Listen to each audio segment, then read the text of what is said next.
बिल्लाहि मिनश शैतानिर रजीम, बिस्मिल्लाहिर रहीम। मोहतरम तारिक मसूद साहब ने कहा है कि भाई अगर जेहलवी साहब से गुजारिश की है कि वो अपने ये काम बंद कर दें, वरना वो जवाब देने को उनको आएंगे, और ये भी कहा है कि वो जो काम कर रहे हैं उससे वो हट जाएंगे। मैं कहता हूँ जी, सबसे अहम फ़र्ज़ इस वक्त जेहलवी साहब को जवाब देना है। इस्लाम की मुखालफत में जेहलवी साहब ने जितना काम किया है उसका अंदाज़ा ना कैसर राजा साहब को है और ना शायद तारिक मसूद साहब को है। ये हमसे पूछिए कि इस्लाम की जड़ ही उखाड़ डाली है इन्होंने, जेहलवी साहब ने। इस्लाम के शदीद मुखालिफ है इस्लाम के रूप ढाल के। ये वैसे ही बात है कि एक शख्स जो है वो इस्लाम की जड़ें खोखली कर रहा हो और दावा कर रहा हो कि वो इस्लाम को बचा रहा है। ये बहुत ख़तरनाक है। जेहलवी साहब को जवाब दें, हर हाल में जवाब दें, हर काम छोड़ के जवाब दें। इससे कोई ज़्यादा अहम काम है ही नहीं। यानी साहब को लीजिए कि एक आदमी सुन के ही उनसे दूर भागता है कि हज़रत अबू बकर, हज़रत उमर रज़ियल्लाहु ताला अन्हु को मोमिन ही नहीं मानते, उनकी तकफीर करते हैं, या तकफीर नहीं करते तो मोमिन को नहीं मानते। वह मैं कहता हूँ कि जेहलवी साहब ज़्यादा ख़तरनाक है, क्योंकि ये कह रहे हैं, लुग़वी माने ले रहे हैं, कभी अपना सिनेरियो पेश कर रहे हैं। 2812 के साथ क्या किया जेहलवी ने? आप जो है कह रहे हैं कि मैं उनको समझा रहे हैं, वो समझने वाले नहीं हैं। ये ऐसी ही बात है कि दज्जाल अगर खुदाई दावा करे तो कोई दज्जाल के पास जाकर उससे कहे कि देखो तुम महदूद हो, तुम हादिस हो, तुम खुदाई दावा करोगे तो लोग दहरिए हो जाएंगे, खुदाई दावा ना करो। दज्जाल मानेगा? नहीं मानेगा, बल्कि वो शायद ही ना दज्जाल के पास चला जाए।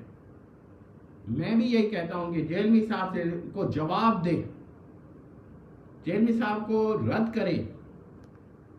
जेहलवी साहब को रद्द करना हर फर्ज से अहम फर्ज है। यहाँ पर मैं 3-4 लोगों से भी बात करना चाहूँगा कि देखिए, मुसलमानों के तफरक़ात हैं।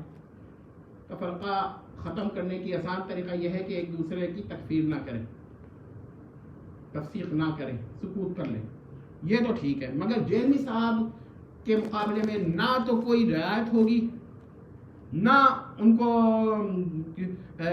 ये बेनिफिट दिया जाएगा कि छोड़ो यार, इनके बस कह रहा है, अगर मैं रद्द करूँगा तो ज़्यादा ये मशहूर होगा। ये जितना मशहूर हो रहे हैं ना, रद्द ना करने की वजह से हो रहे हैं। जवाब दिया जाए, एक एक चीज़ का दिया जाए, इनकी गलतियाँ निकाली जाएँ, इनके लेक्चर्स को बाकायदा कंपोज करके लफ्ज़ ब लफ्ज़ पढ़ा जाए। अगर इन्होंने खो भी किया है तो उसको भी चेक किया जाए। आप कैसे कहते हैं कि भाई मैं ये दूसरे काम कर रहा हूँ? मुझे आपको सबसे अहम काम जिम्मेदारी है आपकी, वरना ऐसे इनका क्या फ़ायदा है कि जेहलवी के खिलाफ इस्तेमाल ना हो। ये बहुत बड़ी गलती कर रहे हैं। वो नहीं मानेंगे, हमारा काम कहना है।